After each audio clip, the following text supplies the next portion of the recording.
Hi, I'm Daniel. And I'm the newest mascot for the Kellogg's Haunted Cereal line, the Wildberry Witch, Cooper. And where would Lumbridge go? And today, we're going to be making a Char-BOO-terie Board. Ooh.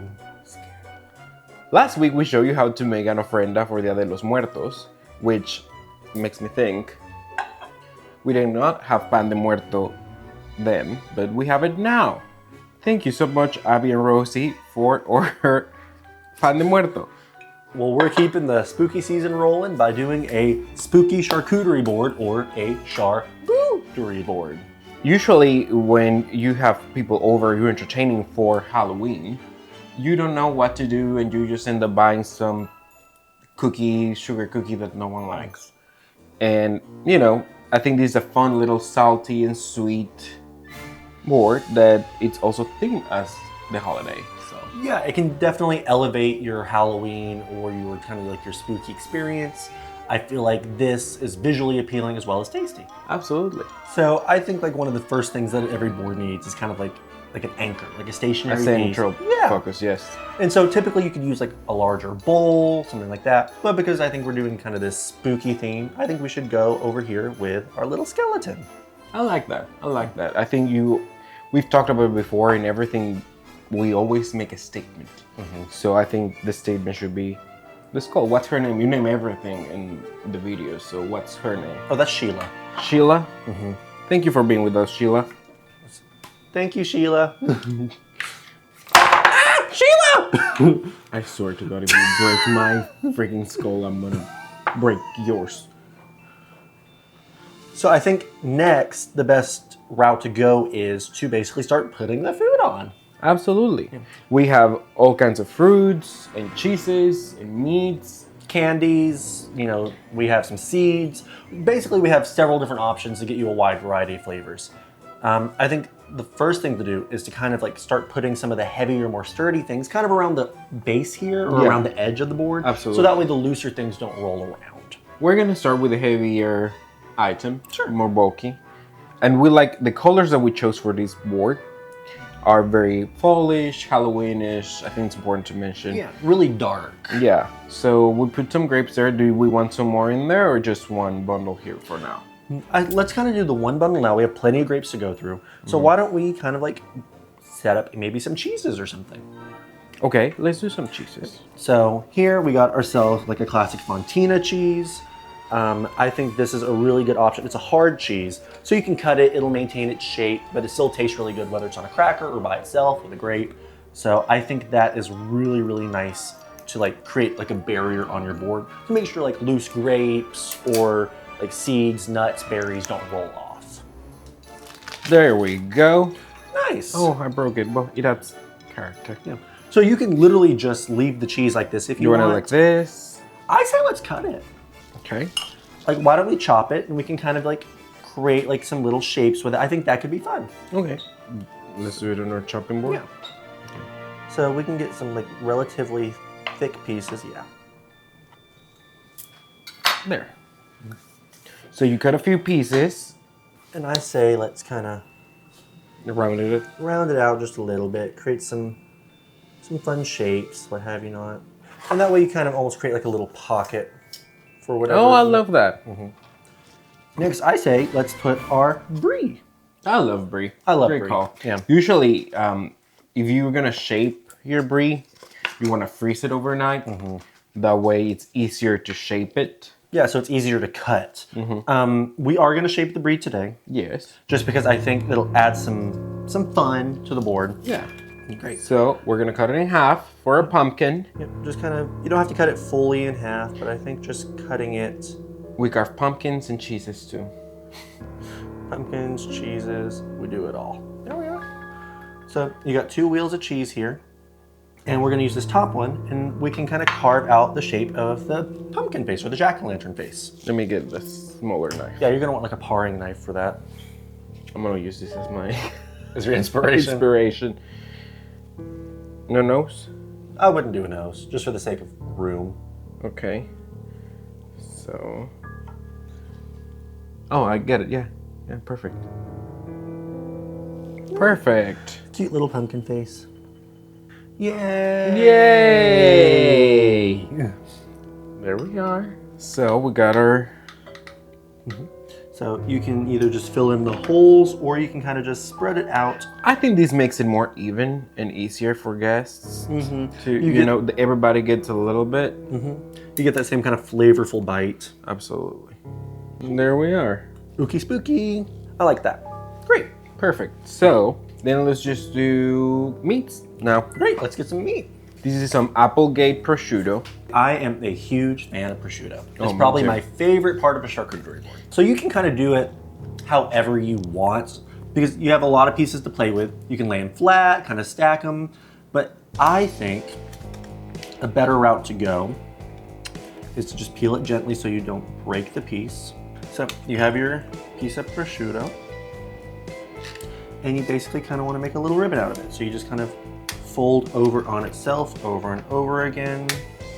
Careful not to crease it too much. Kind of like you would a fruit roll up. This is just a meat fruit roll up. And then you can kind of just... So we do a little fruit roll up. Kind of just fold it back and forth, just to kind of create those wavy shapes. And then you can just fold it in half and it kind of makes like a little meat flower. The goal with a charcuterie board, in my opinion, is you don't want to be able to see much of the board underneath it. Like you want to kind of cover almost every square inch possible.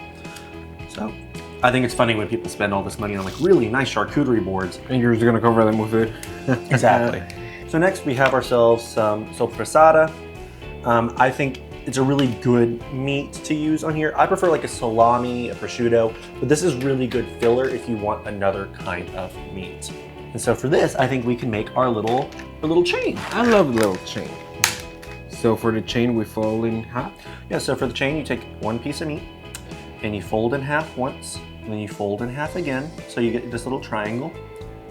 And then you do it over and over again, but then you just interlock the two and it kind of creates this little chain. And so you basically just keep doing that over and over again. Now that we got our little chain started, we can set her here. She'll kind of keep her shape a little bit. The tighter you pack it, the better the shape is gonna hold. Great, now we got ourselves that little meat chain. Okay, so let's do the goat cheese. Okay. The reason I like to do the goat cheese is because like you're gonna cut it in thicker logs. So you can like kind of put it around the border and that'll help create more structure for us. Gotcha. So we just got this Le Bon V, I don't know if I'm pronouncing that right, blueberry vanilla goat cheese. This is usually a big hit on our boards whenever we do one. Be sure to cut this in the package, just that way it doesn't, go all over the place or it loses their shape. I think this is a little empty and there's purple, so purple. Sure. Right? And it's okay if some of it spreads around the board because we're going to be covering it up, but you can just wipe up as you go. Why don't we just do apples next? We need another fruit, and I think that will add the warmth kind of we're missing. I think we can do slices. Like slicing it into like kind of like thinner shapes, yeah. You like the larger shapes? I think we can do some and some. Yeah. So we have some slices and some cubes. Okay, so. I think the apples turned out really good. I think the apples are fantastic too. And I like that it's like lighter against the skull, so that's perfect. Yeah, and it's like, it gives that effect that it was a full and then it's all chopped. Why don't we do the last cheese and then we can do another meat? Okay, sounds like a plan. This is this Gruyere from Switzerland, and we like it. It's very good. It's actually brings out the flavors in. It's like a nice complement if you pair it with fruit. I like it. Yeah, it works really well with fruit, with meat. Yeah. So, Danny, you can go ahead and start cutting the cheese. Do you want to cut it in like a shape? Do you want to cut it in a pattern? Or you just want to cut it in like strips, kind of like what we did with this? We can do like maybe triangles. I like that because we need to be able to differentiate from the Fontina cheese. So I like that a lot. Yeah. Yes. Beautiful. So now we're placing some berries. And I really like what you're doing. I like that you're placing the blackberries around like white or like lighter colored things. Exactly. It makes a contrast with the colors. Yeah. But we still have this peppered salami, which I know is like your favorite. I've been snacking on it. Yeah. Why don't you kind of like, do you have any ideas for this? Do you want to kind of do another chain? Do you just kind of want to do like a layered stack? What are we thinking? I think we could put some more meat here, or one bundle here and one, we can move this a little bit and put another bundle there. I like the idea of moving this. Ooh, fun. It's an inverse chain. Yeah. If you kind of did it in like a circle, it'd almost come off like a rose or a flower. I like that. Mm-hmm. That's exactly the same way you do it. You want it there? That's pretty. I like that. And one for me. Great. So I suggest next, let's focus on like crackers and like the harder elements, and then we can go in with like the looser ones. Yeah, I agree. So here we have some pretzel sticks. I think they're just fun, cool shape. We also got ourselves some just like regular like table water crackers and some just like crisp and buttery crackers. You can go for like peppered crackers, multi-grain, things like that. But I think this is just fun. I wanted to get something that was just kind of neutral because we have so many different flavors going on, and something that was just round because a lot of our shapes fall in line with that more organic shape. So those rounder berry shapes, things like that. So I thought we could just kind of keep that theme. I agree. Good. So, and then I like to just like spread them in little bundles throughout the board. Like I don't want to just congregate them all in one place because, you know, different people are going to come from different angles, and the crackers are usually a good base. Like people don't just come and eat the meat and the cheese by itself. They like to make little cracker sandwiches. Yep. So we can put some over here in a little fan shape. Yeah, love that. I like to kind of follow the shape of the board a little bit. Yeah, like that. You can just move this apple right there. Perfect. Yep. Wonderful, wonderful. I'm gonna kind of lay the water crackers over here on this side of the board as well, just to kind of like keep a little bit of that shape. And I'm gonna lay some different crackers kind of throughout as well. Yeah, yeah. I think some crackers like here, for Down there, instance. yeah. Because people want to work from out to in. Yeah. So that kind of concludes like the harder elements, I would say. So we can kind of just start putting fill-ins. Okay, we'll still have our white pretzels. Yeah, we have our yogurt covered pretzels.